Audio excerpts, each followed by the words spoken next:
Welcome to the Half Space Football Show.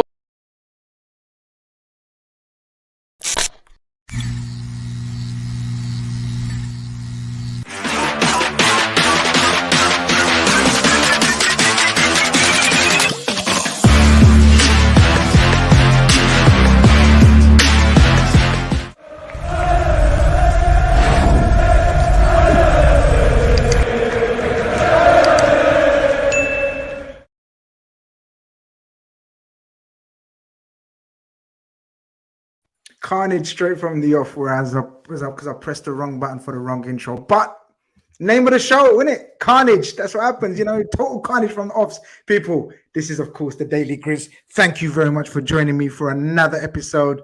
People in the chat, you already know what time it is. House rules, YouTube rules, channel rules, podcast rules, social media rules. You press a like, apparently. It helps with the algorithms and all that business. You understand? You already know I learned the word algorithms this year, specifically for this social media stuff. So come on, smash that like button upon entry. We're going to talk Liverpool today. I'm like a kid, excited like on the Christmas Eve, because tomorrow I get to watch my beloved team play football. Doesn't matter who the personnel is going to be. It's going to be Liverpool Football Club. And joining me today, I have an esteemed panel. Some new faces you may think, some faces that you have seen elsewhere, some voices you may recognize because certain mans on air do podcasts only. Of course, I've got the returning Fahi. Fahi's been on my channel before. Fahi, we saying, I'm always begging you to come on. You're always avoiding me. You're always avoiding me, but I managed to get you on today. Thank you. You got me. You got me. There was like a minute slot where I was going to be busy at 10 p.m. and you got weddings, me. model shoots, Bengali birthday parties, all kinds of things, man. You're just non-stop busy, man. Oh, the wife's dragging me out to Harrods today. Wow, you're outing me like that. Oh, you know what? I'm going Bahamas on the weekend. My man's living it large. Ain't got time for his brother, man. I'm back, man. I'm back. You'll see a lot more. You'll see a lot more of me this season. That's what I like to hear. Yeah, that's what I like to hear. Long season, you know. I'm gonna take you up on that. Long season. I'm not gonna let you get away with it. Just say it. You know, like you're on screen, so you're just saying it. As long as you're not calling me up on a Thursday night. What happens on a Thursday night? Europa League, man. I'm not doing that. See how we've been programmed as Liverpool fans. We don't know Thursday nights. We don't know Thursday nights. Thursday nights have no relevance to us. Yet now, shit, man. You know what's crazy as well? They're happy to have us back. The Europa League admin every day. Every day, bro. Life's different, man. Oh, it's so painful when I see them at us with our pictures. I'm like, leave us alone. I always use that. There's a one famous line. Obviously, the young crowd won't know, but Eddie Murphy in the Beverly Hills Cop, I don't know which one it is, man. And he turns around and he says to him, "What happened to you, man? Your ass was beautiful." Yeah, there's one line I always use, man. What happened to Liverpool, man? We were so beautiful, man. But we're gonna get onto that. Roms is in the building. Roms, what are you saying? What are you telling me? Up, man. Thanks for having me again. Been a while. I think last time I was on the Grizz was the Liverpool Arsenal preview, so it's been a minute. But no, it's always a pleasure to be back on. Thanks for having me, and big up the Copper and Frack as well, because I don't think I've ever streamed. It's always nice to see. There you go, man. That's what we do, man. That's what we do. We collaborate. We bring the brothers. We bring the LFC family together. We talk football. Ben's in the building as well. I see people. Yeah, all the regulars are in here. Man. All the regulars have smashed the like button, making his debut. And I've heard good things. That's why I only bring on the best, bro. On my scouting network. But my chief scout, Fahi, said, no, this guy. You know what I mean? Mush is in the building. Pleasure to have you on, bro. Pleasure's all mine, man. Some of us rise, some of us sink, man. I'm here to take us to new places today, man. I'm looking forward to it, bro. That's what I'm talking about. That's what I'm talking about.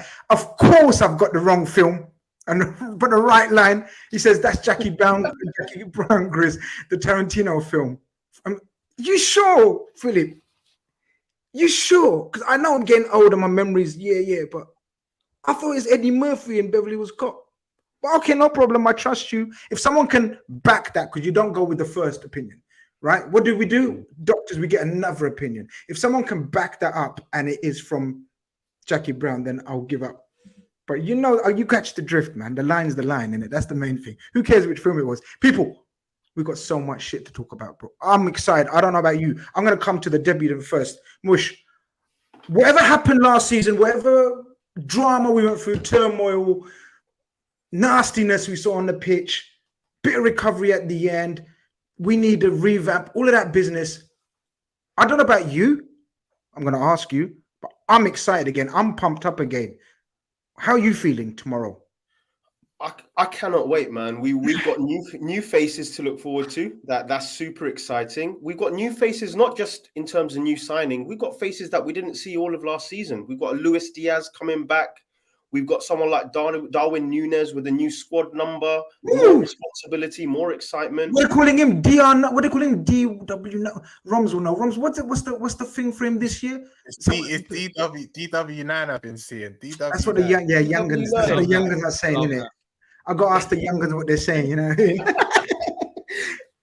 Yeah, but yeah, man. I think that's the big thing, man. Like everyone, and what's healthy is everyone who's in the squad existing, they've got a point to prove. We saw some senior members leave, so it shows that everyone's place in the squad. You know, we used to all make fun of the fact that Henderson's going to be here till he retires and all sorts. The sentiment's gone now, man. We're back to expecting excellence, and I'm really looking forward to seeing that from the off straight away. 100%, Rums. How you feeling, man? Tomorrow, I know business needs to be dealt with. We're going to get into that, of course. But generally, how you feeling going into preseason? Are you as excited as usual, as always? Are you more excited because of the amount of changes that are taking place? How's your state of mind?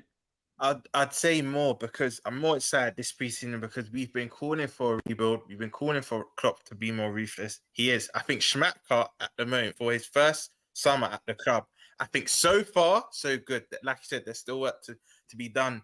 But we're going to see fresh faces, players in potential new positions, potentially different formations that Klopp might just trial and error. So I'm excited, man. And like you said, Chris, we've not seen our club play in months now. So I can't wait. I actually can't wait. Fahi, I know you was disappointed last season. We all were. Despite the positive ending, the difference in formation, transform, few lights at the end of the tunnel. We want to see new faces. We wanted to get rid of the deadwood. My God, have we got rid of the deadwood and are continuing to get rid of the...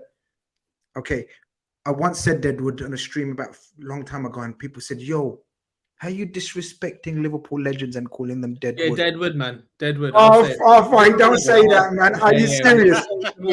Okay, so go on, tell me, are you excited about I'm excited, the deadwood? I'm excited. This is the first time I'm looking at my club. I'm like, you know what? We're being ruthless. Like, we've had enough. We've seen players disappoint us for a long period of time, and there's only so much sentiment you can hold and kind of carry them through and just hope they get better again.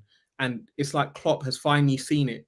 I don't know why he's finally seen it now, but he's finally seen it. It's like, no, these guys can go. So I'm liking the fact that, you know, we're letting people go. We thank you for your services. We had great times with you all. You know, we've got the memories, we've got the moments, we've got the pictures, we've got the videos. But, you know, you guys earn your money elsewhere now. There's a new LFC coming, you know, to the Premier League. This is the season, the first year of the new rebuild. We've obviously got 2 players in. We're going to get hopefully a few more in. I don't know. Let's see if they do come through. But it's the start of a rebuild. I can see change. I can finally feel change, which is a good thing. Techers Dave says, evening lads, smash a like, of course. And Grizz, are we doing a watch along for the game? What time's kickoff, peoples? What time's kickoff tomorrow? It's 5:30, I think. 5:30. Yo, man, you lot are useless, man. What do you mean? Like, it's like, are you lot Liverpool pundits, analysts, fan media? Are you lot serious? Don't know what time? You lot just told me you fake mans out there. Look, you proper excited about the season, but don't know what time we kick off. Come on, man. It's 5 o'clock. People are saying 5 o'clock. Yeah, I'm read properly before I'm saying the wrong time. I want to check. It's 5:30. It's at 5:30. So Fahi's the Paul Joyce of the panel today. He double, triple checks. Yeah. Okay. What I was gonna say, I'm gonna do a watch along if I get a certain amount of likes. I haven't decided what kind of likes, but I'm gonna do a watch along if I get a certain amount of likes. I smash up those like buttons, and I may do a watch along. Watch along is not really my thing, to be honest with you. But supply and demand. I done economics A level, very badly, but I did it still. So supply and demand. If the demand is there, I'll do the supplying. Of, you know what I mean when I say that. But don't clip that shit up. Yo, this is what I'm talking about. You have to be addicted. Grizz got me addicted to the channel. Dang. What is I'm gonna come to you youngins again. What's that N word mean? Like, dang's just that damn, like that damn, and like in a good way. I gotta make sure, and I might be putting up the wrong shit.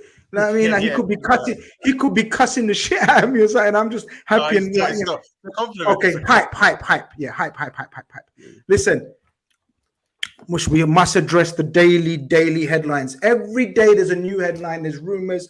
There's people at the moment look like there's new stories emerging every day. It seems quite the exodus. Of course, we know about the 4 that we were released because of the contract situations: Milner, Bobby, Naby, and Ox. And then we had the bombshells. I'd like to think, to me anyway, were they bombshells to you as well, with the emerging stories about Fabinho and Jordan Henderson? Yeah, I think the big thing is, I mean, the likes of Naby Keita, the likes of Ox, these are players that were just never available, right? For us to feel any impact on that first team, that was never the case. You know, it was just one of those where these were players we were begging to move on, to make space for wages, to make space for other players. I think where the big shock comes is we've let go of a player in Fabinho where you're looking at someone in the peak of their age, technically, if the age on the passport is correct. Brother's an Uber driver, I'm telling you. Anyway. Exactly. But I think the big thing here is letting go of Fabinho means we're really looking to change how we might want to play. We're really looking to change what we expect. I think what we saw all of last season until those last 10 games, like you said, was almost a pathetic desperation from Klopp to always try and shoehorn in that 4-3-3 system and play it the exact way we have for 3-4 years. And now, you know, it took a whole season for it to fall apart, for that rude awakening, but it looks like we're completely changing what we expect from our players and the formation we're going to play. So I'm just looking forward to it, man. And then Henderson on that side, I think the big thing we think is anyone who plays in that role can probably do things with a lot more quality. And when you have someone like that, I know we're going to get onto it, but I'm so excited about Szoboszlai because of that. Like, we're getting a player who receives the ball 10 times and is doing something 0 times with it. Imagine that same player with quality receiving it 10 times again. That's 10 times more threat for me. So yeah, I'm just so excited about us seeing different things from that team. And it's been a long time since then. It is, isn't it? Because look, even though 5-6 years or 7 years, isn't it? 7 years of Klopp have been mad exciting. We've had ups and downs. Of course, more ups than downs. We had the season where we had no centre backs, and we had last season. I'd say the 2 of the disappointing ones. Everything else has been fun, exciting, but it did get a bit stale, didn't it, Roms? The football, the formation, the selections, even his favourites. We were all getting a bit frustrated. Even the diehard Kloppites, we were getting a bit. All right, listen, we back you to the hill. You're our guy, but show us something, innit? Show us something. And last season, near the end, he showed us something. Of course, it emerges that he says that the plan was to start that earlier. But because of the injuries we had to our forwards, I don't know, man. I don't believe that. He said it, though, wasn't it? Like, we got to take the man's word. Yeah, you got to listen to him. We don't know. We don't know. He might have, though. I don't know. I don't know. We might have. But the point being, we did end up doing it. Now the personnel so far, and of course we eagerly await the closing of the window, the purchases of Szoboszlai and McAllister, and prayers up. The hopefully the fitness of our front 5, which is a whole different type of attack we got now. We've got pretty much the variety of varieties in attack. Suggest Roms going forward, literally in terms of attacking play and creative side of things, it should be a whole heap of fun. 100%. And in my humble opinion, I think you shouldn't fix what's not broken. When our running towards the back end of last season, for me, I'm still going into this season with Salah, Diaz, and Gakpo. I'm going with them, that front three. Okay. What that does is that gives Jota and Nunez incentive. I've got to do well. They're going to want to compete for the wide place because as a footballer, you want to be starting. You don't want to be a bench player. I need to understand what a lot of people seem to forget. This is Euro year. So if you play for a European nation, you're going to want to start every game. You're going to want to play as much football as you can. And that's going to be an incentive to do even better. But I just think scoring goals has never been our problem. Even last season, I would say majority of the season we were firing on that cylinder when it comes to our attack. And I think this season, it goes up another level. From behind, I think our attack goes up another level. And the fact we've got 5 starters pushing for 3 spots, we know pretty much one's nailed on, no one's displacing Salah, but with the qualities of the side and what he played on, it was Dominic, I forgot his second name, Tedesco, I think at Leipzig. Sometimes he played on that right-hand side role, and as Liverpool fans, we've been screaming out for Salah to have some competition in that right, because let's be honest, anyone that's really gone in that right side, whether it be a cup game or a fringe player, they've not really taken their chances. Elliott at times, I think that's another dimension suppose that adds, but I can't wait for our front season because every game's almost going to be like an audition for the other 4. Not so much Salah, but for the other 4, it's going to be an audition for me. I can't wait. I think that is one area of our team we don't really have to worry about, in my opinion. Yeah, facts. I agree with you, Roms. I think the one point I'd probably dispute is making sure that it's like a Salah, Diaz, Gakpo front 3, because if I'm being honest, I thought Jota ended the season very well. If you're looking at the stats, he was the one bagging the goals. So we got options, but this is my point. I think if we all pick probably our strongest, we may all disagree because that's the beauty of it. That's what the balance is right now. How many years did we have knowing our front 3? We knew it, and we knew our midfield, and we knew our back 4. So imagine the opposition preparing for us. Do you remember Carlo Ancelotti's line after the Champions League final? He said, I knew how Liverpool were going to play. And he didn't mean it in a bad manner. He said, like, they play it really well. Yeah. But everyone knew how they played. And it came to a stage where people used to make plans up against us. Fahi, now, I think we've got that. Nobody knows our strike force, what we're going to pick from game to game. And he's got, as I said, a variety of options. And they all bring something different to the table. Yeah, 100%. I think that's true. And obviously, you can kind of choose your front 3 based on the opposition that you have, right? The main thing is, whichever front 3 you put out are clinical.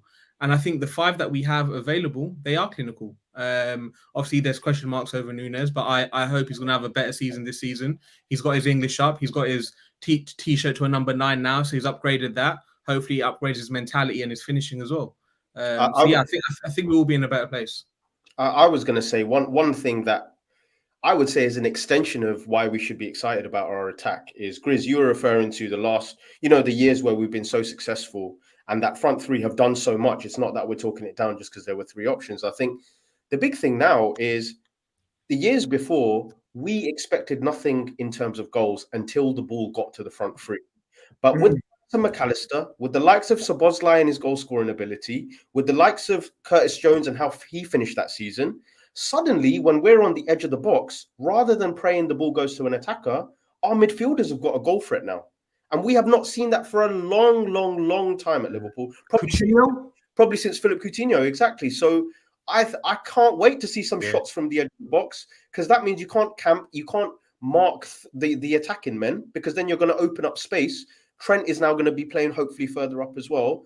I think we're going to see a complete shift in the percentages of where the goals are going to be coming from within the team. And that's super exciting because it's very different to what we've seen. You're right. The patterns of play were same. Trent, Robertson on the overlap, Trent on the overlap.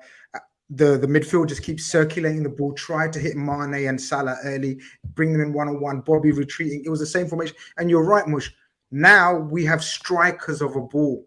Like, no disrespect to Naby Okay, maybe disrespecting Full Naby. disrespect to Naby, man. Okay, maybe disrespecting Naby. But Naby, look, Ox was supposed to be that guy, wasn't he, guys? Ox was brought in to, and we saw glimpses of it when he was fit 3-4 times a season. He was fit. He would take those shots from outside the box. But overall, he didn't do enough. Naby, I don't know about you guys, but one of the lasting memories of Naby is that Champions League final shot, bro, in the last minute. Like, do you not know what I'm referring to? Yeah, I know. My last memory is the one versus where the ball comes to the edge of the box and he tries to outside of his foot. Yeah. There's that, but don't forget Chelsea last season at Anfield at home when he thought he wins the penalty. And he's there chatting to the ref, and then we done it. He got me so gassed. He got me so happy. I thought he's right. We got the penalty. That actual clip sums up his career, as in like the fan base. We were all so excited for Naby, and then we saw what actually happened, and reality set in, right? And that actually sums up his career. But listen, let's not diss him too much. Look, the point of the matter is we replace them. And I think it's fair to say non-entities, right? Near enough. Now we replace them with probably two players, either in their peak, in McAllister, I believe, and Szoboszlai, who's on that cusp of being world-class. Back like the old signings when we bought Mane, Salah, Bobby, Gini. All of these guys were on the cusp of being world-class. I truly believe Szoboszlai is on the cusp of being world-class for him. And like Mush says, both of them strike a mean ball. Grizz, the other thing you're also missing here is we're talking about two names you mentioned before. We replaced two players with two other players who are available all the time. That makes a world of difference, bro. Correct. Like we're talking about two non-entities in Naby and Ox, and I don't want to make this this show about them. I want to make it about players who are going to play not just every game. Szoboszlai has played in 3 different positions this season. Yeah. Apparently, even in training, he's being tried out in different roles and formations. McAllister has played in a pivot for Brighton. He played as a third-man attacking midfielder for Argentina and was basically the man who gave Messi and Di Maria all the space to go on and win the World Cup. We've got players who are intelligent enough to do multiple roles. And that was what Fahy was talking about flexibility, man. I'm so excited to see plan A, B, and C happening in one game, let alone through the season. 100%. I think Szoboszlai as well. Just sorry to interrupt. I think the final thing with Szoboszlai, don't be surprised if you see him in the wide forward positions. I really on that right side. Yeah, that right hand side. He 100%. 100%. I think he's a genuine option now for the main man Mohamed Salah to rest in certain games. 100% a genuine option. But guys, we're gonna have to we're excited about the incoming so far. We've spoken about McAllister, we've spoken about Szoboszlai, and of course we must address the issues about the outgoings. They are significant. Rom, say what we want, and look, again, I've been very critical of Henderson and Fabinho. Some people thought I'm going OTT with the Fabinho. Well, I kind of was proved right. So because like, if we wanted to keep him, we could have made a kick up, and we could have kicked up a fuss. If Jurgen Klopp truly wanted to keep Fabinho, he would have kicked up a fuss. Yeah. Let me tell you now, he didn't kick up no fuss. As soon as the bid came in, talk to me. The thing is, for me, is again, Fabinho between about 2017 to 2020, for me, and I think we all agree, the best DM involved. I thought he was magnificent. He was a monster. I see that clip up. Did you guys see that little edit of him on his debut? I could not believe that was his debut. I've forgotten all about it. Yo, check that debut clip out. It's crazy. He's insane. He was off the pace. No, the good one. No, the full debut, the one he smashed, man. Against, I can't remember who it was against. United. No, man, I can't remember. No, someone tell me there was an edit of him. You watched that? The one you're on about, Chris, because I was watching. Yeah, I can't remember who it was. He was against. But for me, the fact what we paid, I think to be exact, 43 million for him. Yeah. To sell him for basically what we bought him for. And I've always said, Fabinho can get back to a decent level, but he's not going to get back to the levels we know of him 3-4 seasons ago. So I think for me, this is a no-brainer. And I think you opened the show well, Chris. For me, Hendo and Fabinho, these were bombshells because I just thought Klopp would be quite stubborn and keep them. His experienced men, you know, he loves his favourites. I did not see let alone two leaving this summer potentially. Now, Fabinho, I can kind of agree with because we're basically going to get about what we paid for him.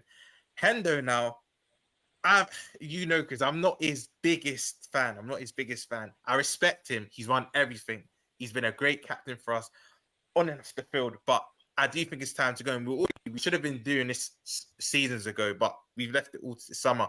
My only worry now is, let's say the favourite to replace Fabinho in that 6th role is Lavia. Now, I rate Lavia highly. You know our good friend Daps, Grizz. I said to Daps even before he went to Southampton, watch out for this player. I saw him in a youth game, and I know some people say youth football to first team is completely different, and it is. But you know, sometimes you just see a player and you just think when you know.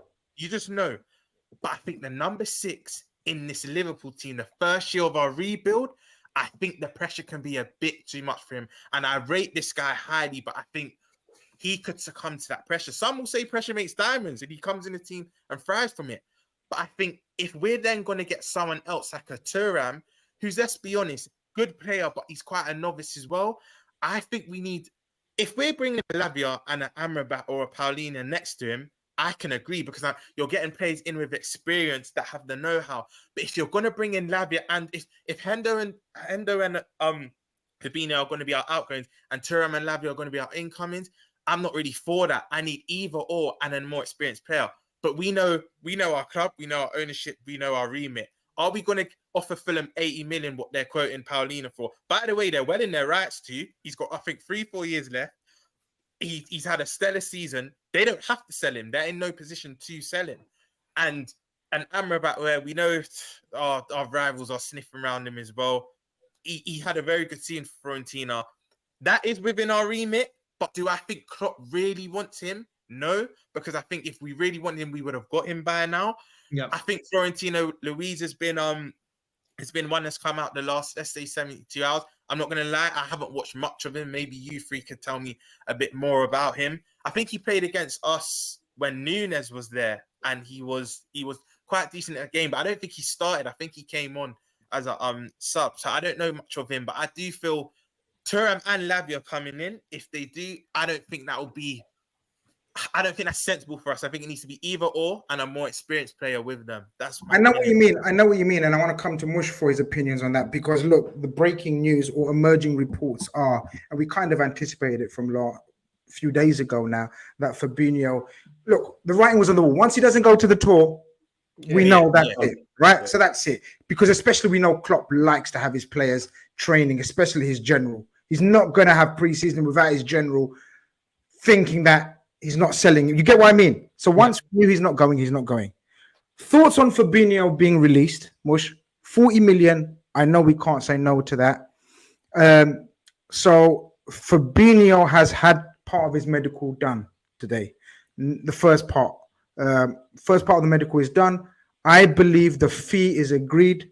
Personal terms that were agreed last week. I believe the fee is now agreed. It's literally, we're crossing the, how do they say it? Crossing the I's, dotting the T's, or the other way around. Bro, how do you dot a T? It's just writing, innit? So I said it the wrong way around. Yeah. You tell me, how do you dot a T? You know that? You think I didn't know that? No, I didn't. I swear I didn't. I swear I didn't. Okay, but you know, the Fahi way. Yeah? All right. But and also, they're trying to pay the fee in 3 installments. We're insisting on 2 installments, but it's a minor. I reckon it will be announced tomorrow. That's my humble opinion. But the fact of the matter is, Fabinho is no longer your DM. Fabinho was supposed to be, even though he had a wasteman season last season, I'm not having it. I'm not having Fabinho improved. I'm sorry, guys. You lot can say, oh, no, you're too harsh. No.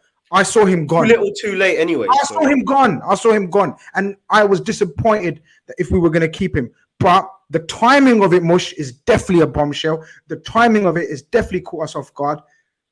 How do you replace him? Roms doesn't want to replace him with Lavia. Roms wants to replace him with someone more experienced, but still bringing Lavia. The plan was obviously Lavia comes in as an understudy and then be ready next season. But now what do you do? Yeah, do you know what? I'll probably expand on where I'm thinking as well, based on what Roms was saying, because I'm quite similar in the sense of I asked a simple question. We just actually recorded a pod ourselves, so I was asking a simple question because as Liverpool, regardless of the fact of us having a bad season, we're aiming for the best, right? We've got some fantastic players. I'm starting the season wanting a title challenge minimum, right? I don't care about the season before. Mohamed Salah deserves another title for how much he's doing for us. So my big thing is, if you look at the last 10 to 15 years, if you look at either the best teams or the teams competing with the best teams, and anyone name me a defensive midfielder or a holding player who was below 25 years of age for any of those teams. Bayern Munich had Javi Martinez. Dortmund, who competed with them, had Sebastian Kall. Barca have had Sergio Busquets. Who else have we got? We've got Man City, who had Fernandinho and then transitioned to Rodri when he turned 25. You've got Liverpool, who have had Fabinho. If I think of all of those teams, it's such a high IQ, high experience position, bro. Like when you play football, it's all about understanding where is the play headed, and you need the minutes under your belt to even be familiar with what's coming. So it really concerns me that there is no teenage holding player that probably exists in the Premier League, let alone for Liverpool Football Club. Successfully, you're right. You're absolutely bang on. I'm not writing anyone off here. I'm saying we don't need to reinvent the wheel here, but it's a big gamble. It's a fact. Look at the greatest teams. Exactly. All the DMs have been over 25 and above, like a mature age. And you're right. You're absolutely spot on about game experience, intelligence.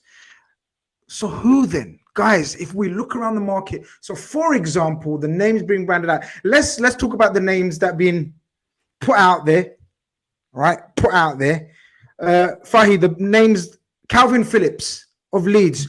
Are you switching off the stream straight away? I'll leave right now. Are you leaving? But I'm just saying, hold tight. I'm just saying these are the names, right? So what then? So Calvin Phillips for straight no. No. And why?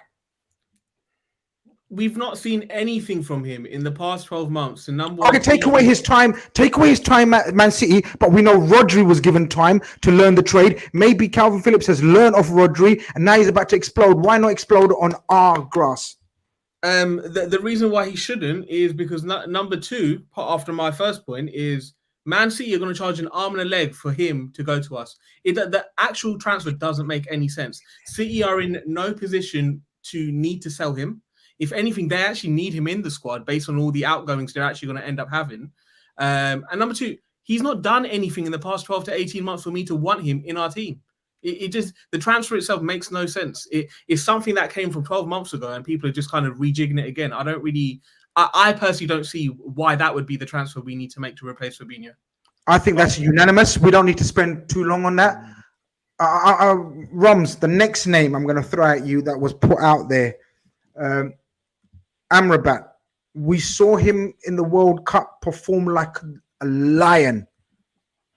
We saw him. We know he's at that age Mush is talking about. He's got the experience playing in Serie A. He's an out-and-out warrior. He's one of those guys where we can imagine Klopp saying, yes, every 30 seconds with him crunching tackles, going around killing people. For me, and no one can take this and act like I'm saying he's as good, but for me, he's your poor man's Genie. I think he will do the Genie role excellently.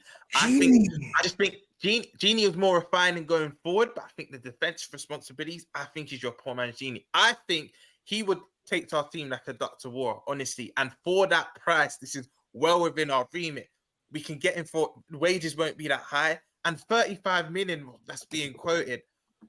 I think Klopp's being patient on this, but I think he would suit us. But again, I don't think Klopp wants him because this is one we could have got over the line earlier in the window and we've not really shown that much into. But Rams, I'm going to come back with you. Mush, I'm going to come to you right this very second. But Rams, I'm going to come back with you. I agree with you. If we wanted him, we would have got him early in the window, but we didn't want him early in the window. We didn't feel the need for him early in the window. Now there's a need for out and out DM, your words. Yeah. So now do our plans change accordingly?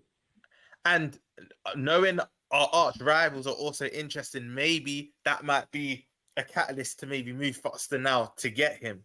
I like Amrabat. I would, if we signed him tomorrow, I would not be opposed to it. Honestly, I think he will see us. This is a clock.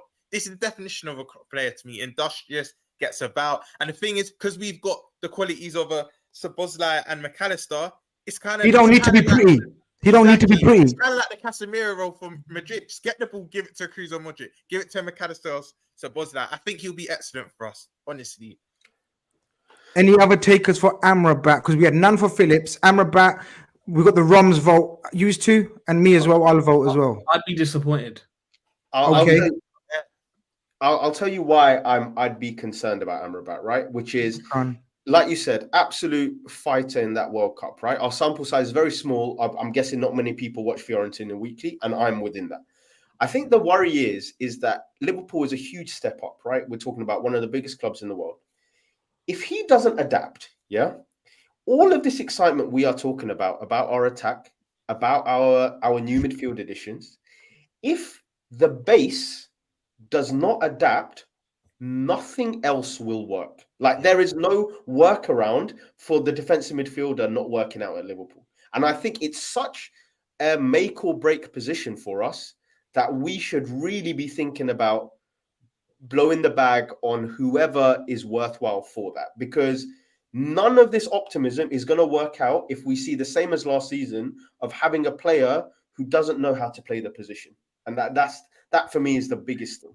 But Mush, I'm going to come back at you with that. In that case, who does? Because even the great Fabinho learned his trade. He bided his time at Liverpool. Henderson took quite a while to learn how to play that six when he played it in that season where Fabinho, was still adjusting, or was he injured? I can't quite remember. But you know the one I'm referring to. The difference is, Grizz. The difference is that when Fab came into that team, and like Roms was saying, he came in and it took him a few months to adapt, right? Until he even made his first team full debut from the start. Fabinho came into a team where Henderson had been here for years. Gini had established from the season before, and a season and a half before. The problem is, whoever this defensive midfielder is coming in, everyone around him is new as well. I was thinking about it, and it's crazy. Grizz, think about it. In terms of Liverpool career, at just 21, going on 22, Curtis Jones will be the second most experienced player at Liverpool Football Club in midfield. I've been thinking about it, bro. I've been mentioning in every stream, like, we have a total new midfield, and considering every man talks about Klopp's most vital component or part of his team being the midfield, it's a madness. We're going to have new midfielders. So then I'm going to throw another name at you then, Mush. I think Tarap's been outvoted. I'm going to throw another name at you then that was mentioned or has been mentioned.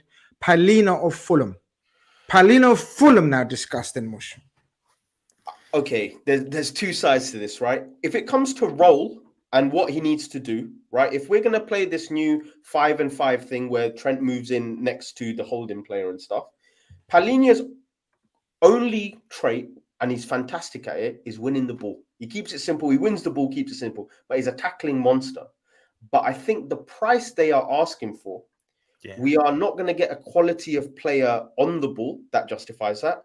And at 28, you're not getting longevity out of that either. Oh, you lot are ageist, man. No, we're not ageist. I'm not ageist. I think a lot of Liverpool fans are ageist, man. Yes, this is where I have to disagree. I think if we sign a Paulinho, we still get at least 4 or 5 good scenes out of him. And another thing I disagree. 4 or 5, bro. We thought I tell you why. Good friend of mine, Sam Maguire, mentioned this on Twitter, so I don't want him to DM me and say you nicked my points again. So I'm giving him a shout out, so he can shut his mouth now. But there's a difference between.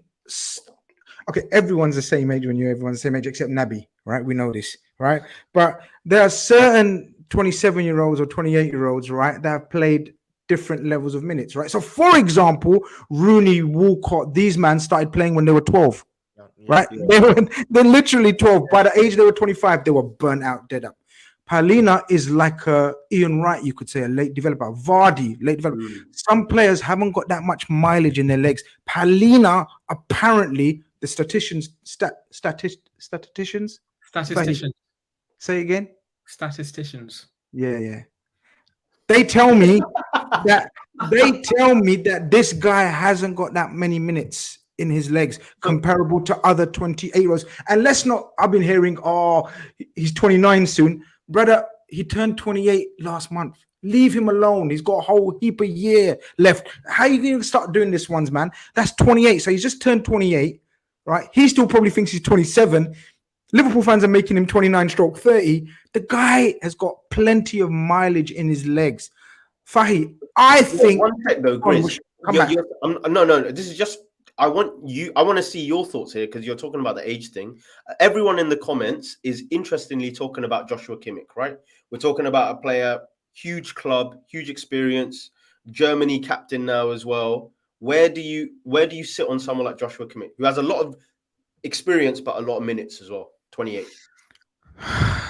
Okay, I was gonna come to Joshua Kimmich. That goes my fucking agenda.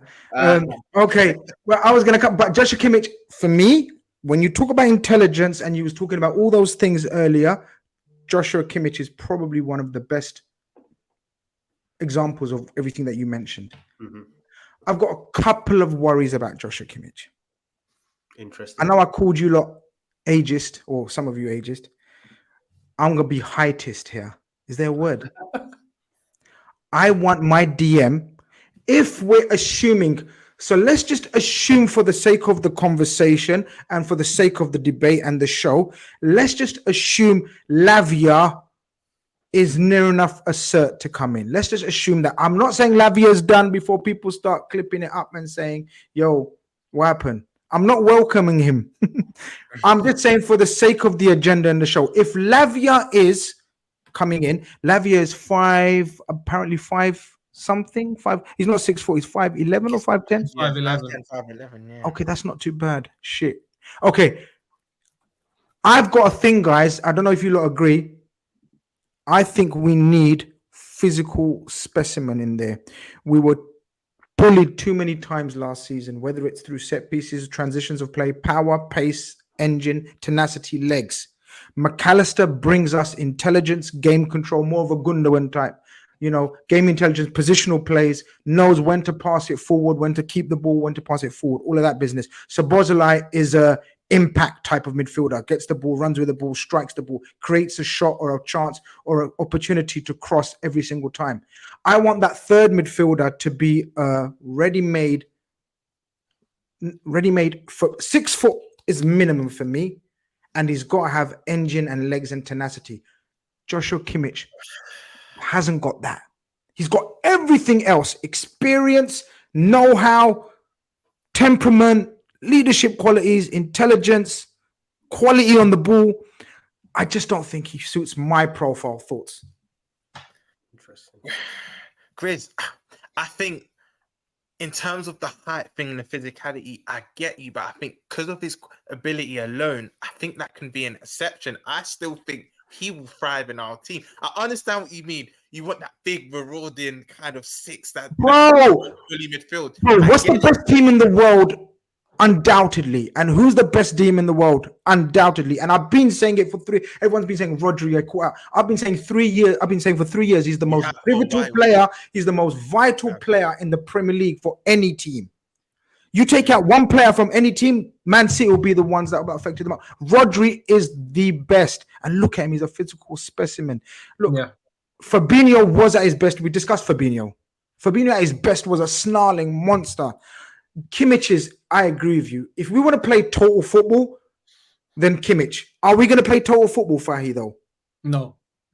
So what are you saying? Yeah, no, I mean, I think your points are very fair on Kimmich. The other point we should make about Kimmich, and this was mentioned to the Coppen chat by my good friend Mike, was the amount of minutes Kimmich has played in terms of actual football. So how you speaking up Polina saying that, you know, at the age of 28, he's actually not played a lot of football. Kimmich has played a lot of football. So he's got a lot of minutes on his legs.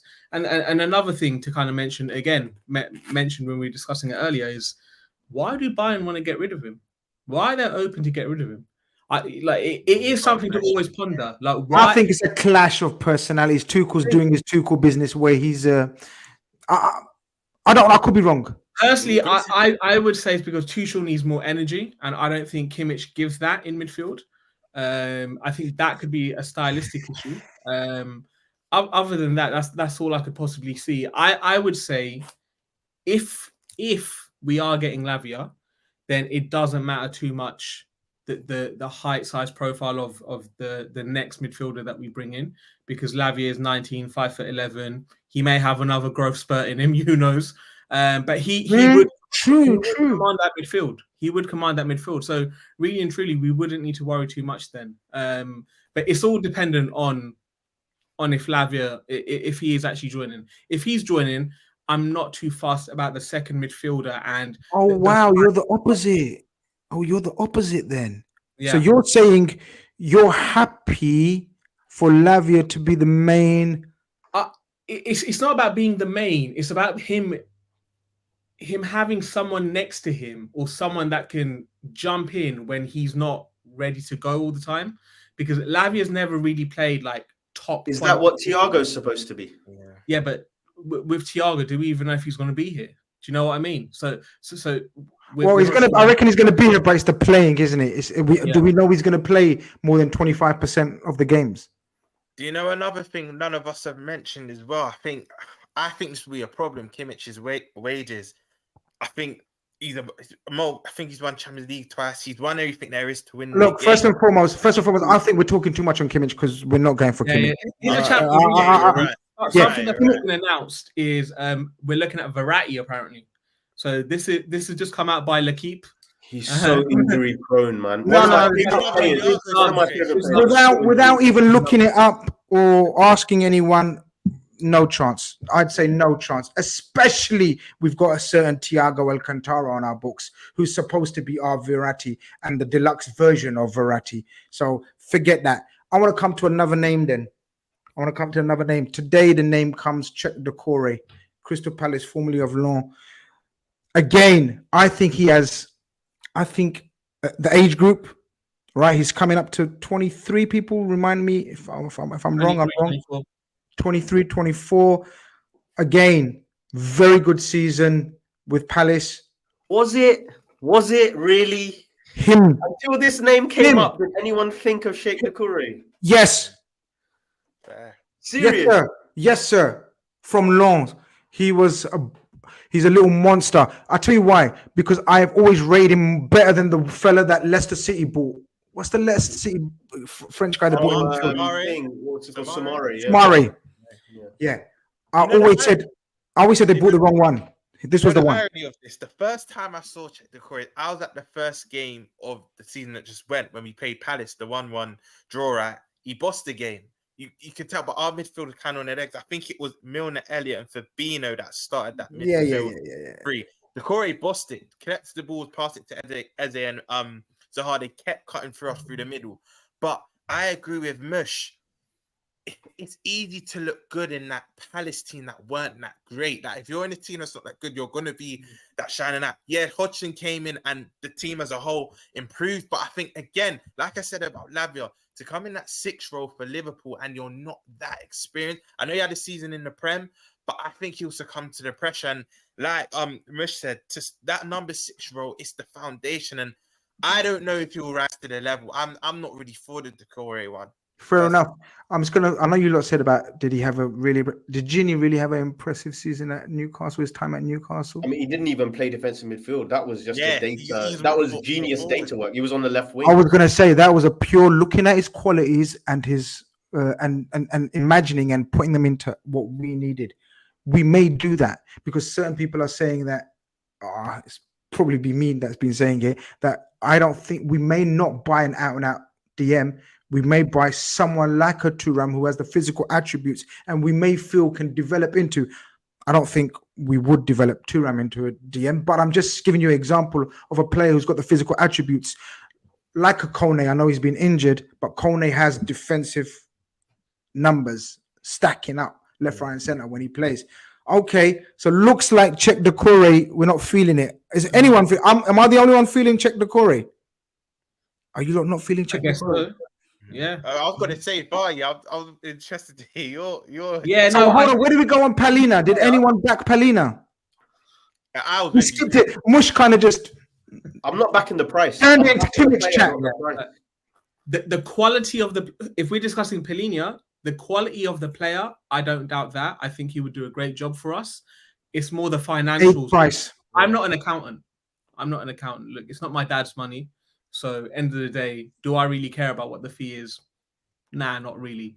Quality-wise, Pilinia, yeah, I think he would do a really good job for us. Doucouré, going back to Doucouré, if he was a signing we made last summer, yes, I would be more excited. I know this club doesn't like to always sign players from a foreign league. They like to see how they kind of acclimatize in the Premier League before making that signing. So it does make sense why we would now go for him. So Fahid, in that case, is it a case of Doucouré or Lavia with a more experience? That's crazy to me. How can you put Doucouré over Lavia? It makes absolutely no sense. If you're looking at the potential upside of both players, Lavia has much bigger upside. He's actually got more quality with the ball as well. They're not even similar players. It can't be either or. If that's the case, that's horrific. That's horrific judgment from the club. Okay, Doucouré, no. So Lavia is still winning, but we still need one more experienced player, DM. Are we agreeing that it has to be a specialist DM, or do you like that theory about no? It doesn't have. No, it doesn't need to be a specialist DM in my opinion. So then the other name that was thrown out. Go on. Gravenberch. Okay, all right. Gravenberch. Okay, all right. Let me start with this one. He's a child as well, though. Gravenberch is also 21, 22 years old now, right? I think with Gravenberch, I don't doubt the quality that he has with the ball at his feet. What I do question is the amount of intensity that he has and the amount of effort he would put into a slogfest in that midfield.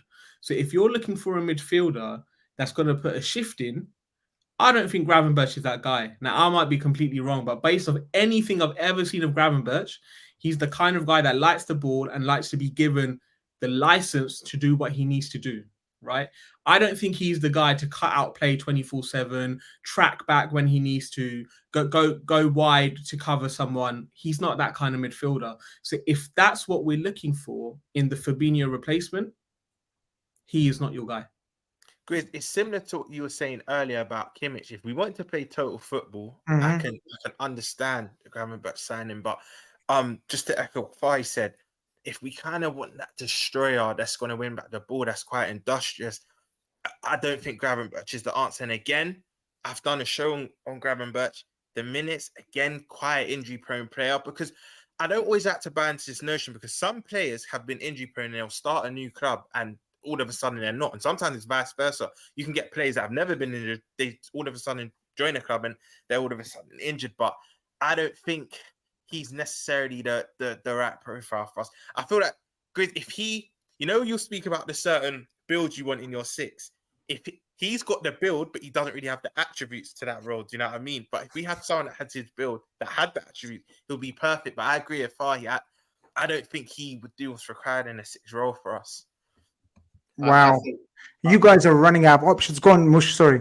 Yeah, no. I was going to say, because I've read something interesting on the comments as well to kind of, add to this Gravenberch thing, which is someone used the example of Andy Robertson, right? Of like, when you haven't heard of a player or not familiar with a player, it doesn't matter. I don't think it's fully applicable. But I think the other big thing here is that Ryan Gravenberch has gone from Ajax to Bayern and he's going to come here. Yeah. Bayern Munich are the kind of team that do give players chances, that do have lots of competitions they play in. And he's made no impact. He's made no impact in their squad. He's made no impact in their title charge that they eventually won. His biggest problem is that Ryan Gravenberch, similar to, I would say something similar to Lukaku, in the sense of Ryan Gravenberch has come through every age group being bigger and better than everyone. So senior football and top level football has come as a shock to him because he's playing with that same level of arrogance and isn't willing to put in the work, like Fahi said. And I don't think that you can learn that. If you haven't learned to run hard at 15, 16 because no one believes in you and you're a luxury player that comes alive when the ball comes to your feet, I don't think you learn new things like that, man. You can't. The dog doesn't appear suddenly at 23, man. Yeah, you either have it or you don't. I agree with you. I agree with you. But you know what? If you're South American, you know they naturally have that tenacity. I think we'll be speaking different, but I agree with you. Even when I've watched him when he was young through the youth ranks, the odd UEFA league game, you're right. He's literally kind of, I'm the guy. You don't all have to get the ball to me. I'm not going to do the chasing back. I think you're spot on with that, Mush. I honestly think you're spot on. I can actually see it's quite harmonious. One thing Klopp does well is our squads are very harmonious. There's never really any disrupt in our squad. I feel he's the type of player that could come in, and it's the first time you hear of Klopp potentially having a rift because him thinking maybe he's something he's not. Why am I not playing? Blah, blah, blah. Yeah. I think you're spot on with that, Mush. Spot on. Wow. Okay. I'm running out of, Liverpool. You know what I mean? We've spoke about Amrabat, the names that were out there.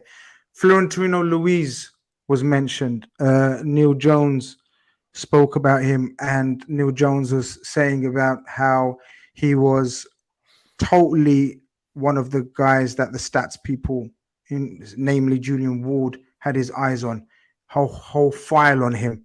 And Neil Jones believes that file has been given to Big George, and Big George has continued the file, the checking of the file, and is a player of interest. Florentino Luis, before we go any further, is my number one choice to be that player that we bring in. How come? Yeah. The height. You're a sicko, man. You've got a face for tall players, right? No, pause, man. We've got Sam Allardyce here, man. What's going on? Listen, okay, no problem. I'm going to use your analogy I'm going to use your example about check the ages or check the profiles. Check the heights of every DM that's won the league since going back to whenever and however. Check it. Don't ask me. Check it. Go and check it. Grizz, did you have a soft spot for Stoke? Did you like Stoke when they were No. But me as a player, it's mad, isn't it? Me as a player myself, right? When I had Leighton Orient trials when I was 15. Anyway, but the point being, I was a flair player, all thinking about this year. But when I turned into a manager coach, big up El Nino, Dagenham, Redbridge League, Barkingham District League, I wanted pace and power. And when I played Pro Evolution, I was never a FIFA man. I want I'm classic Germany, None of that classic Brazil or Holland and all that business. So I want my teams to be functional. Yeah, you're going to have your fair players and pace, whatever, but I want beasts in there, man. Fahi, did you not get pissed off last season watching Liverpool get beat up and transitioned every single time? Didn't you get frustrated? Of course, I've been doing daily throwbacks. And now you want Kimmich, and Verratti and all these mans in there. This is why I want a beast in there. I want an animal in there who's going to tackle and give it to Sabozla and McAllister, and then our front freaking and Trent. I want someone who's just going to be very, very do the basics, but do them so nastily that people hate playing us again. Florentino Luis is that guy. For me, I hope I haven't influenced your thinking. 6'3", has got playing in Benfica, who are expected to win every week in the league. So when people talk about, it's a big step. When you're playing for Benfica, you're expected to win. You play against teams that camp on the edge of their box in their Liga. Every week, Benfica is the big dogs in Portuguese football. So every week they're playing against Park and the bus players. So he's got experience that. That's what he's going to get at Liverpool as well. And he's going to have better players around him. That would be my shout. Yeah, no, fair. His profile seems to fit what we need. I think also him coming from the Portuguese league, we've seen that Portuguese league players adapt well to the Premier League, based off the style of football they play in that league. So again, makes perfect sense. He reads the game well. He can cover ground. I can definitely see why we would say that he is a player that suits the profile of what we need. And I don't want to bring another player into it, but all I would say is if I'm looking at 55 mil for Florentino Luis, now Grizz, you know the price of these kind of players. I'm off the top of my head, I'm thinking 55 mil. Or if I'm looking at Manu Kone, who I know is injured right now, but he would be around 35, under 40 mil. Who would I really go with? I'm going to ask you the question about Manu Kone. I agree with you. Yeah. First and foremost, he's out for 6 weeks. You are all saying Lavia's not ready to come in and start against Chelsea away. Now, I would start him. Oh, you'd start him against Chelsea away. Yeah, I'd start him. You two I'd absolutely start him. What are we scared of from Chelsea right now? There's nothing to be scared of. They've not Whoever we sign, we are signing believing he's good enough to start straight away. Yeah, Because Fabinho's gone. Oh, so you're not agreeing to start him now? You're not just change your tune. No. Hold on. My point was, even at 19, there is no young player in the world, apart from the freaks of your Mbappes and your Rooneys and whatever, where you can expect a kid to play well every week with the responsibility of playing for such a big club in that position as well. Agreed. So when Lavia has an understandable poor 5-10 games, when you're having poor 5-10 games in defensive midfield, that's going to cost games. It's going to cost chances. It's going to cost controlling the match. And none of us, and that kid does not deserve all of us to turn on him because he was never ready to have 38 games of responsibility placed on him at that age. Okay, go on. This is what I was saying earlier. I would want a Lavia and someone experienced to come in with him. But I do understand his logic because, again, like I mentioned earlier, Lavia's Belgian, right? Yeah.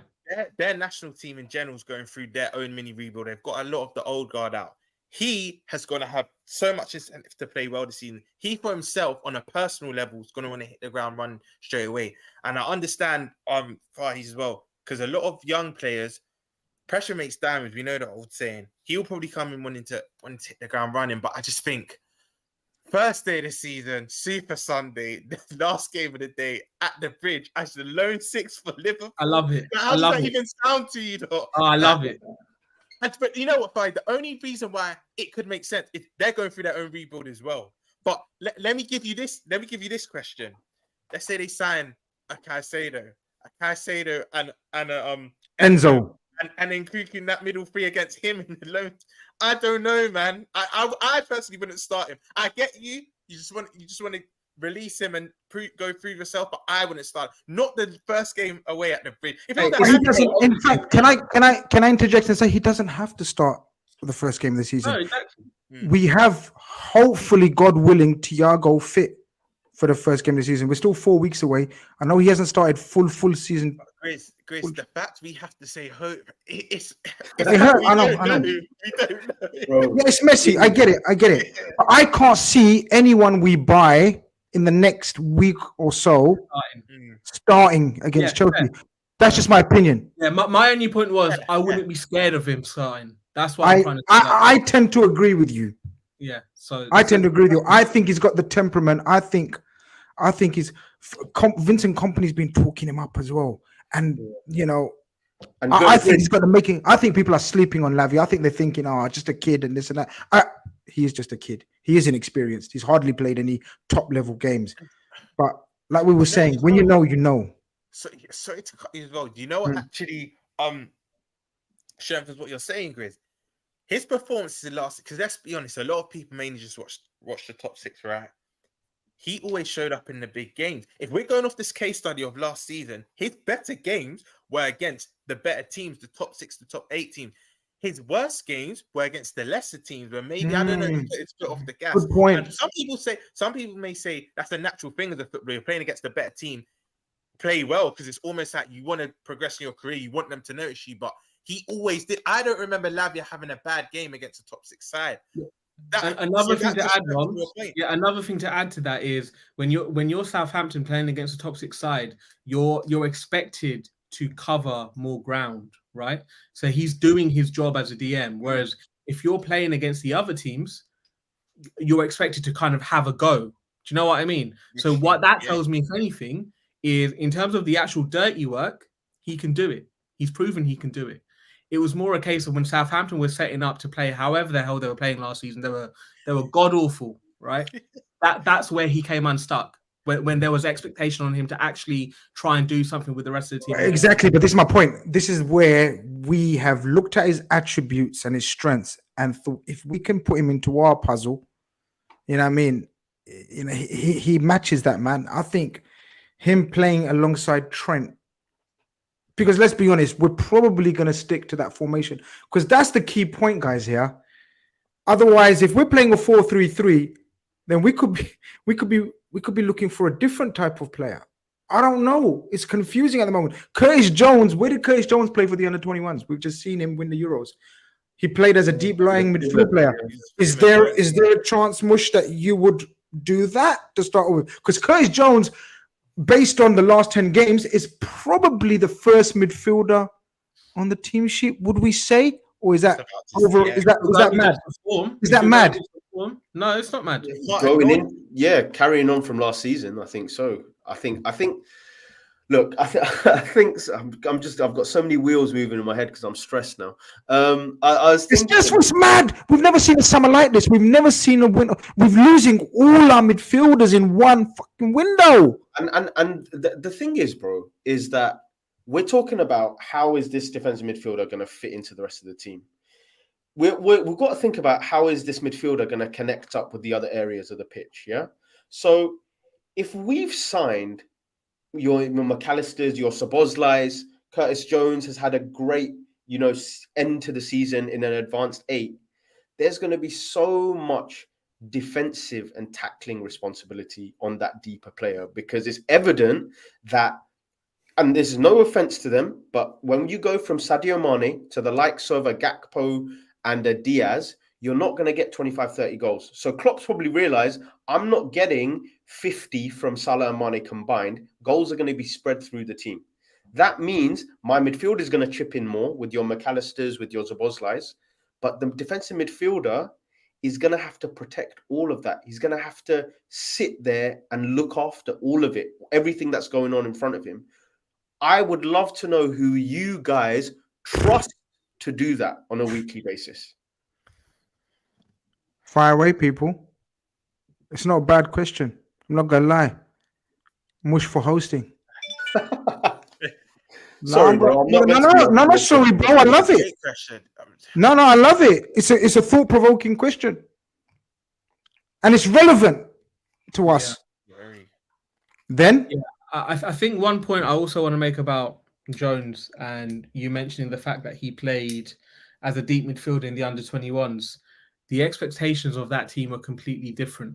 The style of football that was being played was completely different. He was comfortable for a reason. He's not going to get that time in midfield in the Premier League. He's not going to have teams be as reluctant to go after his midfield. As respectful as well. Exactly. He's not going to have that. So I think that's a non-starter in itself. But him in actual midfield, like further ahead, absolutely fine.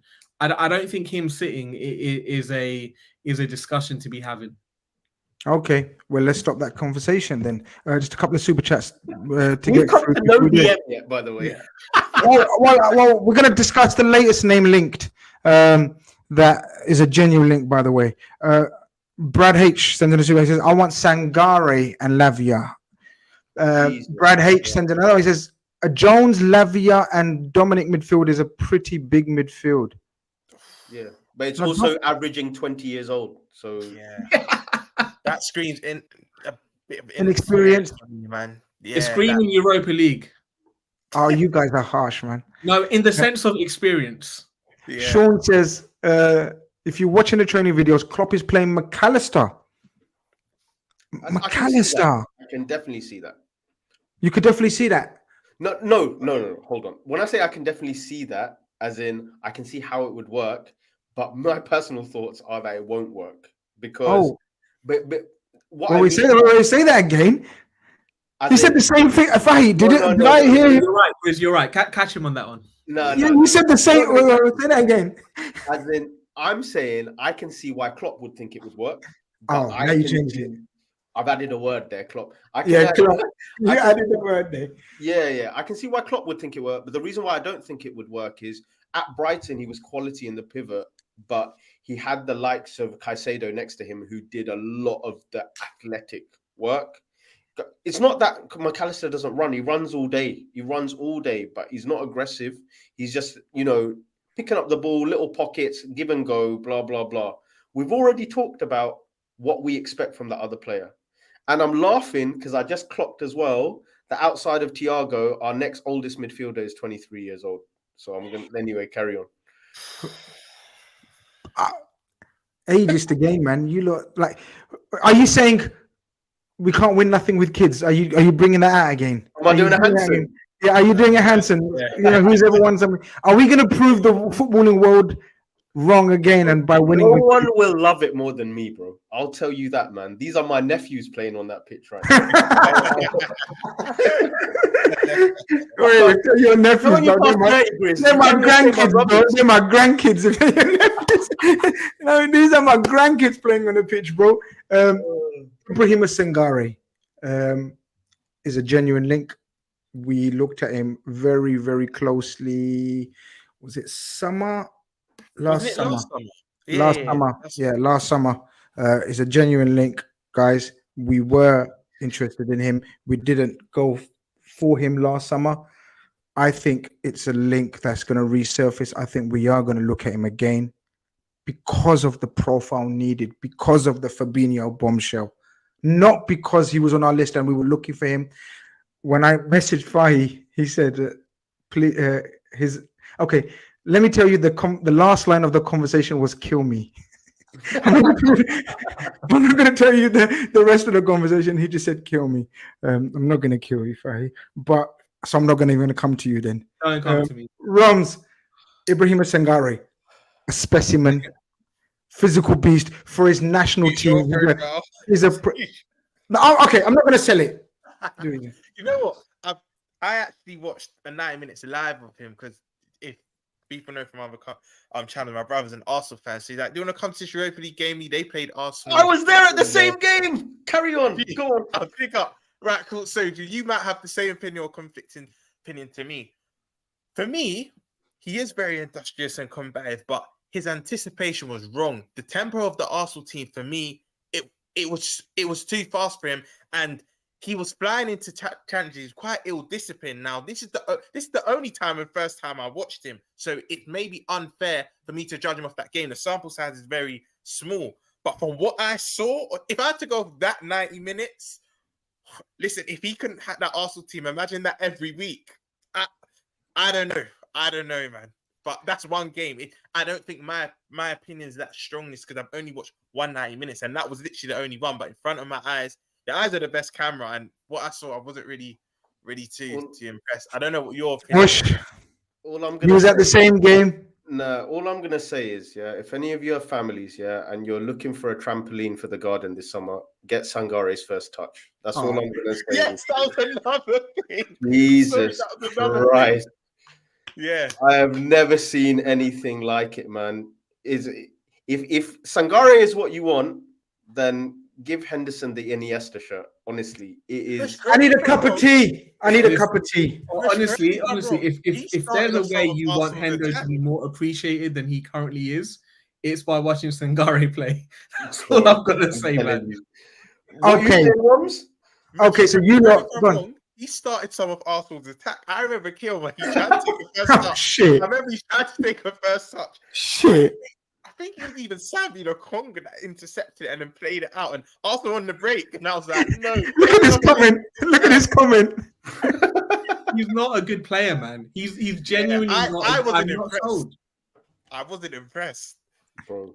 This next comment is spot on, by the way. Chouameni was the guy. Everything we're talking about, Chouameni was the guy to get. But forget it, innit? Let's not do these ones because that brings back a bitterness in it. We don't bitterness. No, not even bitterness. Like I don't like him now. I don't like him anymore. Like I love Chouameni. I was like, I don't like him. Bitterness, Grizz. You're showing bitterness. 100% bitterness. 100%. I think I can speak for all of us. That performance against France, it just rubs salt into against England. Sorry, it rubs salt into the wounds, man. Forget the goal, just the overall performance. It was, it's crazy. There's two names that have come up, and people that have been following me or watching my crap, listening to my shit, will know. I can't stop talking about Yusuf Fofana of Monaco.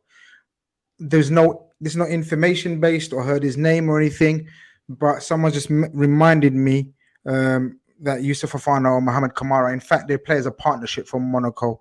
If anything, Yusuf Fofana is probably the more forward thinking of the two. Mohamed Kamara is more of what we need. But Yusuf Fofana for me is one of my favorites. Very, very underrated, not spoken about enough. But there is no link, so I would love that if Yusuf Fofana came out. I've gone for Florentino Luis out of all the names that we've mentioned today for my choice. Benfica, we've done business with them. Relations are good with them. Hopefully, Nunes has been on the blower to him. Grizz, can I just? That's my choice. Can I just interject? They were good, but since Rui Costa's come in, I don't know if you have read, but he's quite a stubborn director. He doesn't allow deals to happen quite. Bit of intel. No, relations are still very good. Rui Costa and, of course, it was the outgoing, but Julian Ward were at a footballing exhibition. They were very close. And Rui Costa has got a lot of time for us. Relations, I believe, are still good. But Florentino Luis, but you're right. You're right. We know they asked for big bucks. What are you telling me? I'm going for Florentino Luis for my shout. Not in terms of the most realistic, but what I want. Mush, your shout for the DM. Or it doesn't have to be a DM, like midfielder and convert him or whatever you say. Yeah, no, I think I'm going to keep it simple. I think we've talked so much about risk and can we trust and blah, blah, blah. I think Kimmich is even if it's 2 years or whatever, it's just safe hands. You know, everything. Grizz, you're sighing, but we've done No, I'm sighing because I love him, but he's just not right for us right now. We've done so much exciting stuff. I need a trusted pair of hands. See, I love Kimmich. I'm doing the side that you know, one of those ones. Hold on, let the missus go. But you know, one of those ones where you like missed opportunity, like you get married and then the girl comes back to you and says, "Yo, I'm ready to date, but you're married now." Like, why didn't you tell me before? Wildest example, because like my missus is. I wouldn't know, Grizz. I wouldn't know. My wife is just. I love my wife. I love my wife. I wear this ring proudly. Same, man. You lot are rubbish, man. Shut up, man. You know what I mean? I'm the only real one here, but you know the example I mean. Grizz Khan are shared by Grizz Khan only. No. What I'm saying is, he's the right player. I think at the wrong time. Like. That's my thinking. But all right, Kimmich, Fahi. All right, I'm gonna go with Lavia and Thuram or Lavia and Kone. Simple as. We didn't even get to speak about Thuram, but they're the two I'd go with. Thuram, we've spoken about. We know the profile, we know the height. I just thought we need a DM now. The conversation is about DM destroyer. That's the only. I don't think we do. I think Lavia. Okay, you want to convert? Yeah, I think it's all good. Prolong the conversation. This is actually information, so I'm just going to mute myself 1 second. Yeah, like I said earlier, I'm going with Lavia and Amrabat again. To bring Lavia in by himself, I just still think he needs experience coming in with him. But they're definitely mad too. Like we explained earlier, I would have also that Paulina, but it's not realistic. We're never going to pay that money. And yeah, so the most feasible and realistic for me are Lavia and Amrabat. Yeah, shout out Jamie Roach in the comments. Yeah, I do know my stuff. Thank you. What did he say? What was that for though? Which shout did you make? Like, or which like that's one of your burners, but go on. What did you say to make him say that? No, I think he was just talking about me talking about Thuram and Kone. Wait, look how people know me, innit? I made that. That's information, and it's a serious phone call. But Captain's house has Grizz getting slapped from his missus for making too much noise. Like, that's the real phone call. But I got a super chat that I want to address. Mr. Sinclair's in the building. Big up. He's morning from the Big Oz. Big Dog Grizz, love this balance show. Thank you very much. The back and forth with context. I already knew.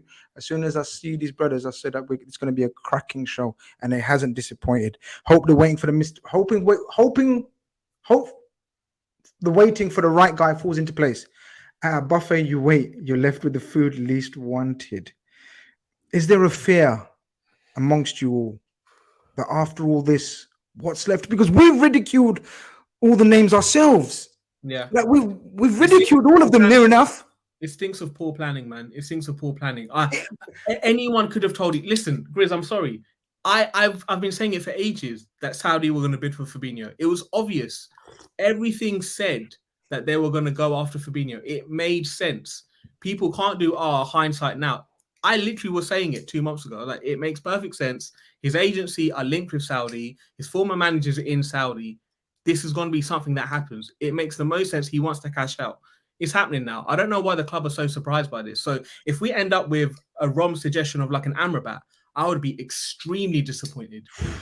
Extremely disappointed. No, you're doing too much. Extreme. Don't say extremely. Such a reactive signing. It's such a reactive. It has to be now. If it was him by himself, I'd agree. But with a lab, with someone with that has more quality than him, if they come as a package, don't you think it makes sense? I think it just makes sense. Package. By himself, I agree. With someone else, I think it makes sense.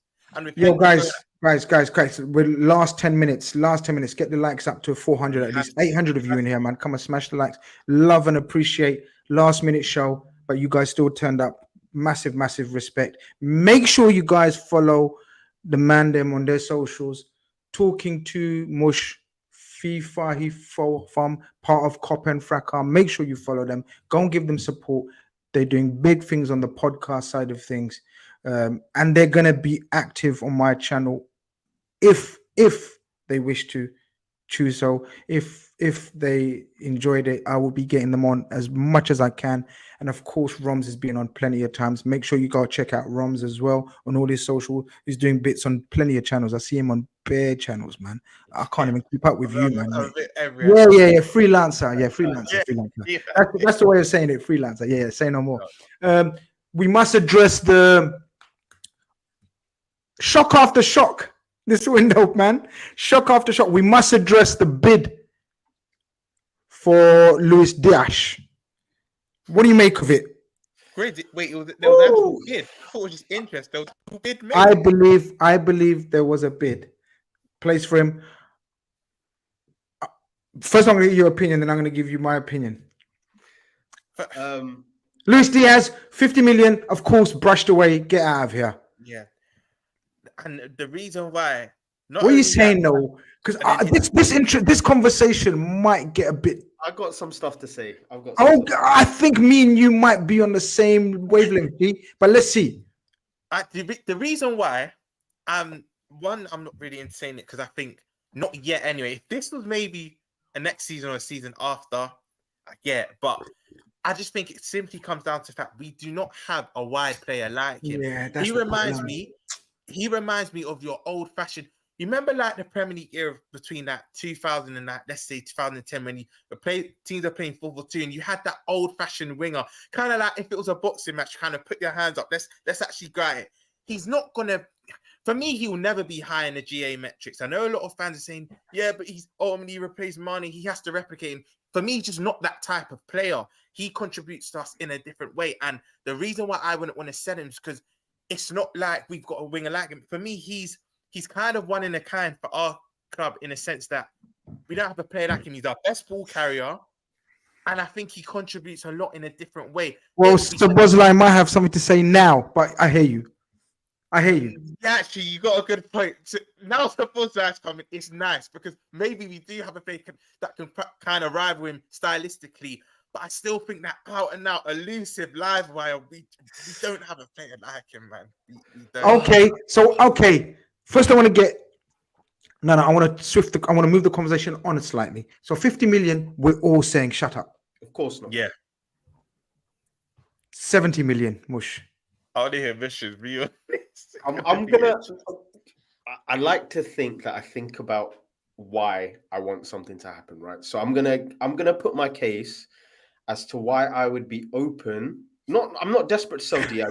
You're trying to be so. No. You don't want to be attacked in the comments and selling the Colombian. Yeah, he's infectious. Be brave, brother. Be brave. Say what's on your mind. At Anfield, he energizes the whole place. So this is different. My big issue is that when you have a season like we did, where the chips are down and you need to do something individually to bail you out.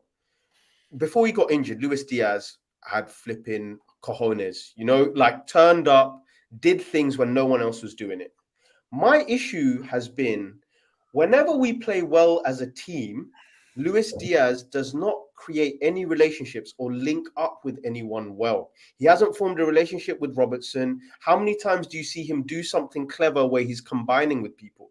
I think my big issue with Diaz is he's very individualistic. And I'm going to say a lesser example, but someone like Newcastle, they're growing out of this with someone like Saint Maximin, where before, when they needed individualism, it helped being a player like this. But for me, Diaz is not. We could buy a much better player than Diaz, and he could become a franchise amazing player. And I think the thing with Diaz is, unless he shows some kind of explosion in contribution and numbers, for me, he looks very replaceable to me. It's exciting. It's heart. It's everything. But great teams are ice cold, bro. Yeah, Grizz. Thank you, bro. But great I wanted you to get the hate if there's anything, because I wanted you to say it. But I'm back you on. I really want to be wrong, because I want to be wrong. I love Luis Diaz. I love his profile. Everything Rom said is true. Man gets the ball, the crowd gets hyped. His performance.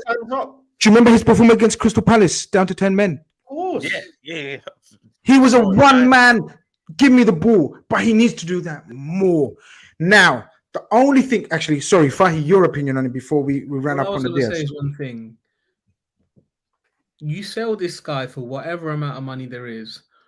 What trust do you have in this club to replace you're going to do that when there's a plethora of midfielders out there and we're struggling to get two signed? If we're already struggling with midfielders and there's so many about, what the hell makes you think by selling this bloke for 80, 90 mil, whatever, he's going to be adequately replaced? I agree. Okay. Because looking around in the market, I agree. This season is not the season to sell him. So I think we're all unanimous of that. Even Mush is saying that. And Fahi, I agree with the points that you've made, because too much change in the midfield, turmoil. We can't be selling Luis Diaz. No one is advocating. Before people say, yo, we checked out, Khanage and like all those mans, like bunch of nobodies were selling Diaz. No, we weren't. We're just having a conversation around the Luis Diaz chat. 50 million, shut your mouth. 70, 80 million, no. But in a normal situation, when there wasn't so much overhaul, and with a club like us, unfortunately, with the owners that we have, that sell to buy policy type thing. For example, let me put this to you, Roms, all of you. 80 million for Luis Diaz enables you to get. So we've got Gakpo, we've got Diaz, we've got Gakpo, Jota, Nunez, Salah. 80 million enables us to get Moises Caicedo, right? And Lavia.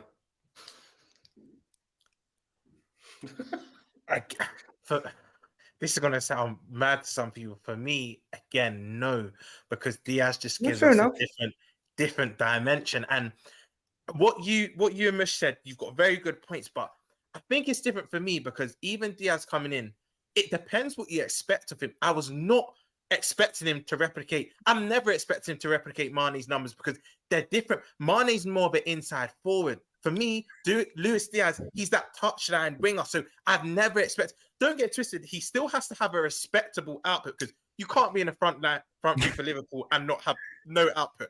But I'm not expecting the same numbers. So I think Diaz, it comes down to what you expect. Grizz, you nearly pulled my arm there, because Lavia and Caicedo, all of the big teams want him.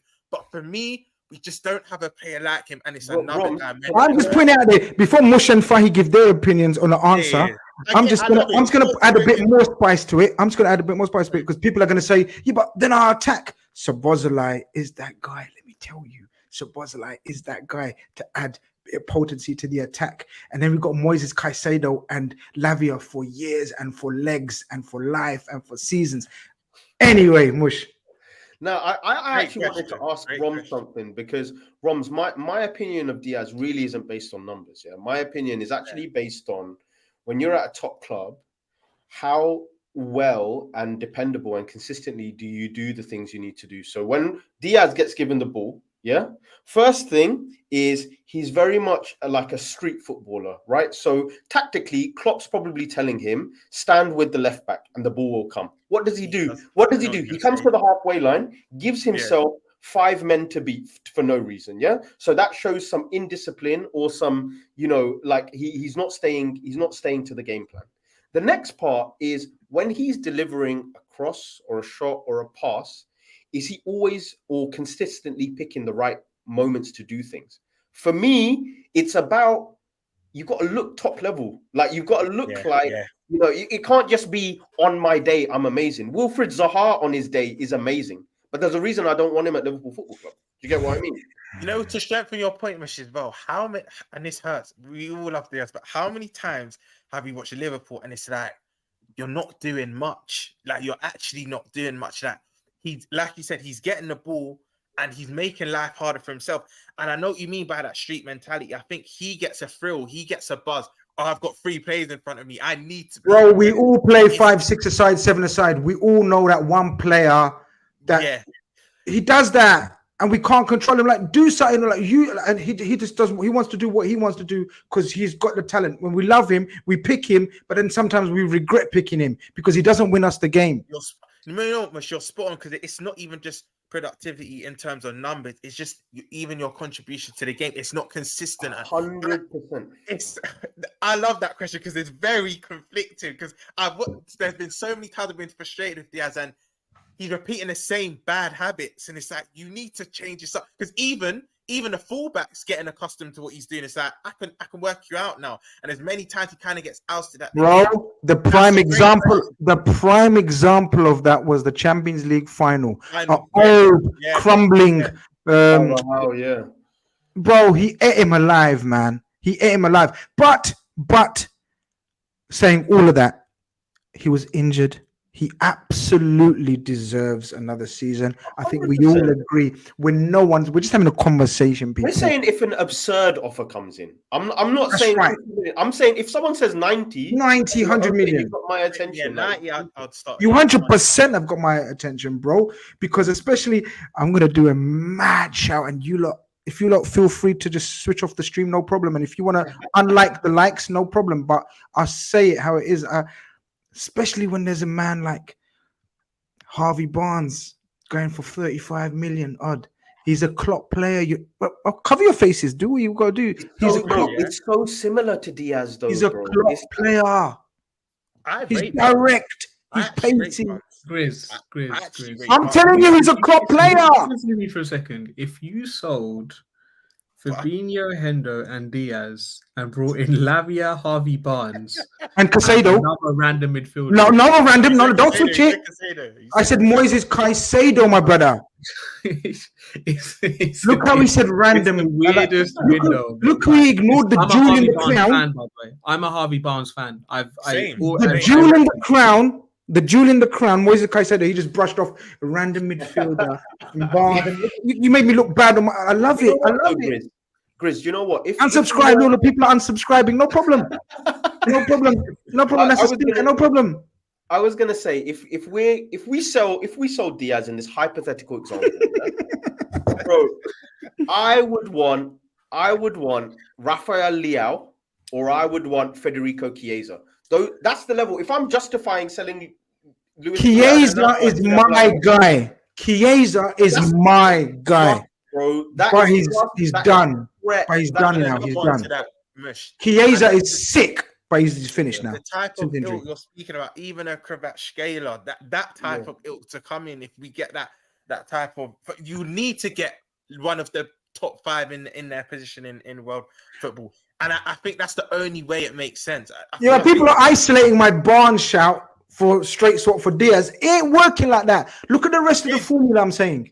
Grizz, you know they never care about context. They just I know context. I'm saying Moises Caicedo, Lavia, right, on top of Szoboszlai and McAllister. That's your midfield for life.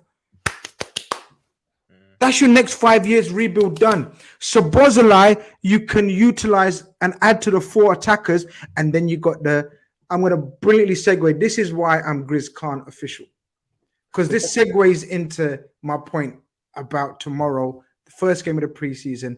Give me one player that you're looking forward to seeing tomorrow, or for the season or the preseason, that you needs to make an impression for you, that you're excited to see.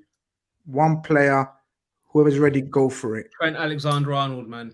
Trent, I'm there. I'm ready to see what is going on. I want to see what he's been cooking in Germany at the AXA training center. I know he came back early. I want to see what the club have planned for him. Obviously, the end of last season, it was a case of, okay, we need to kind of make sense of a bad situation. We're going to put you as an inverted fullback, and it looked good. But now that we've got a full preseason, what does Klopp actually have planned for him? What's going on? Because when I'm watching the training videos, guys, I'm watching him cutting from the left. Yeah. I don't know if anyone's noticed. He's been cutting in from the left. What's been going on? What's Klopp cooking? I'm very, very interested to see what the role and what the plan is for him this season. Very interesting. Romsey? For me, it's straight. I don't know if you're not fond of this guy, but for me, it's Darwin Núñez. Now, let's be honest. He's not going to... He will not start for me in the Premier League. So for me, the majority of games... Okay. We're going to end with that. We're going to end with our starting lineup for Chelsea. So save that. Go on. Cool. But for me, it's just because when you're given that number 9, we know how much weight that holds for our club. That's an indication. Klopp's, it's kind of last chance to leave, because in modern day football, we bought him in for a big sum, wanted him to hit the ground run. He didn't put himself in good stead with the red card. He couldn't build momentum from that. He come back into a team, didn't hit the ground running, and a Gakpo comes in after January kind of to space him. But I just feel if you've played the game right, cool.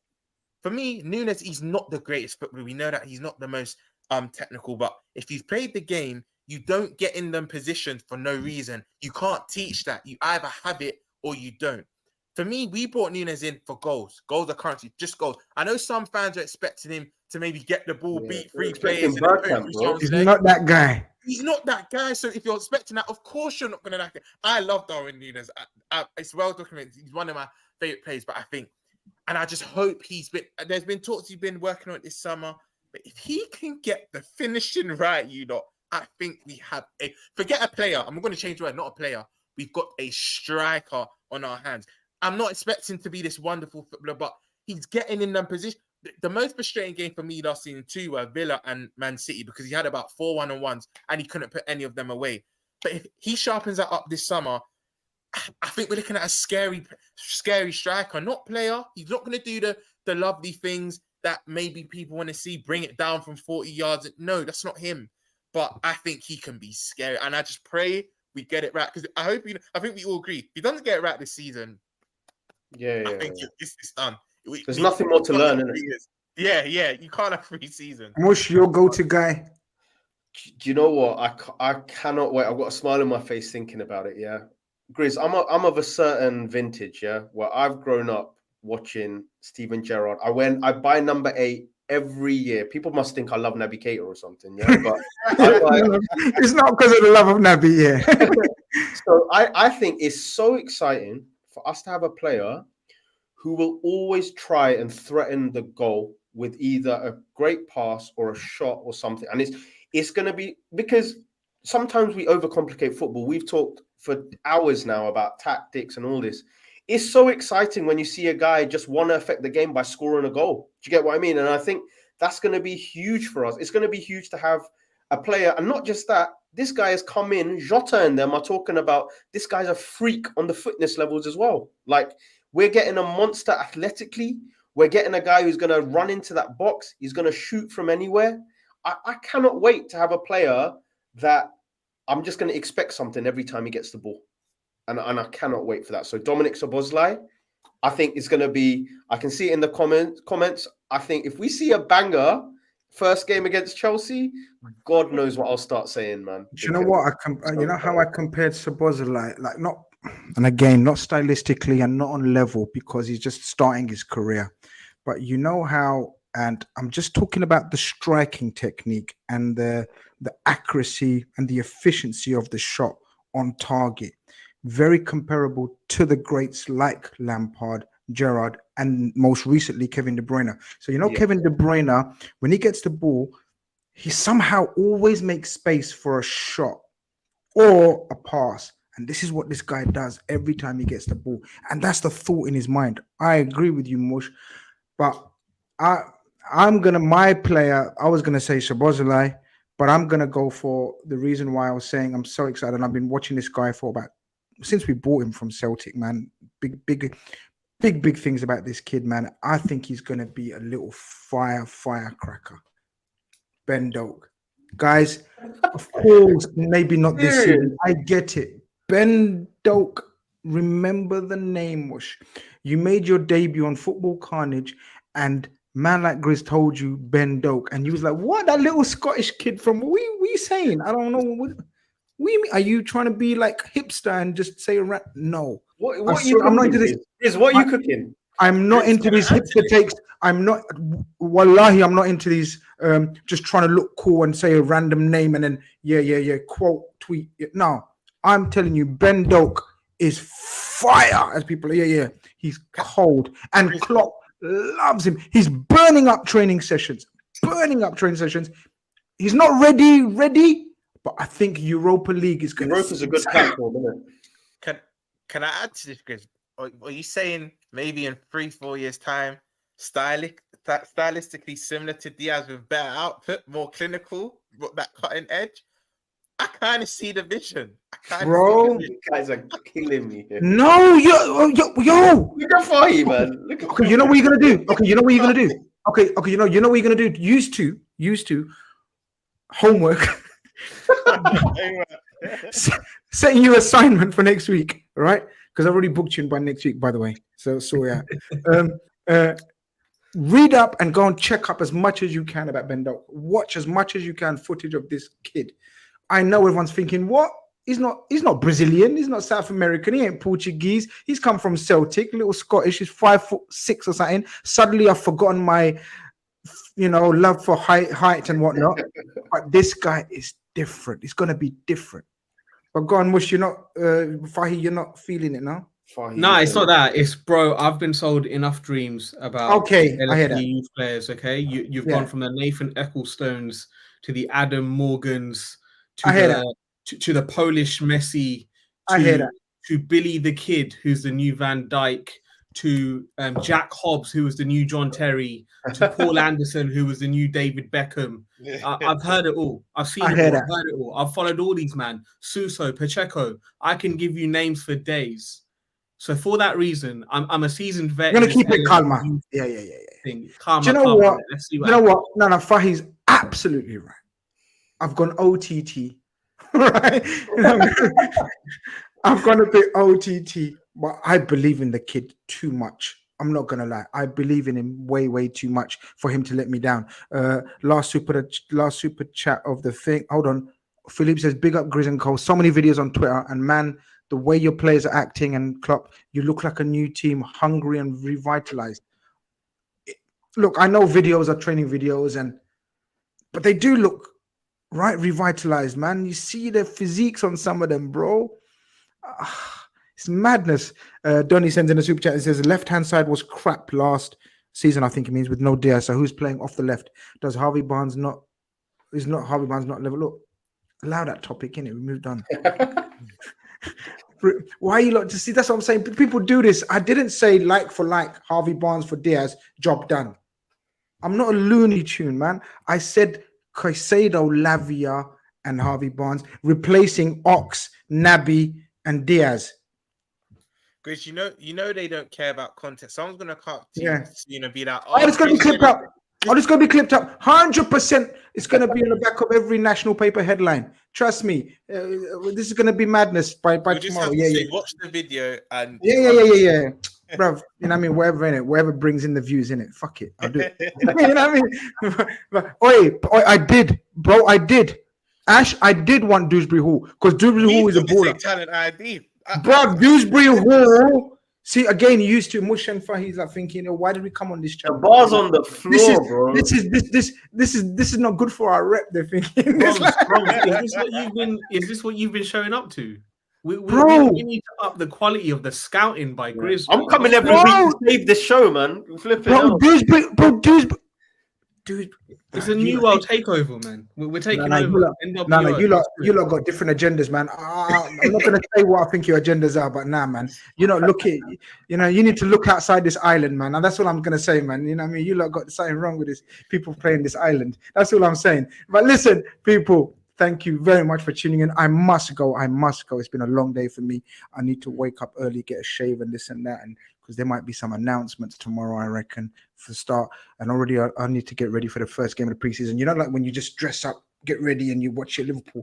Like I do that. Freshen up, fresh new season, fresh haircut, fresh shave. Liverpool looking fresh, Trent looking sick.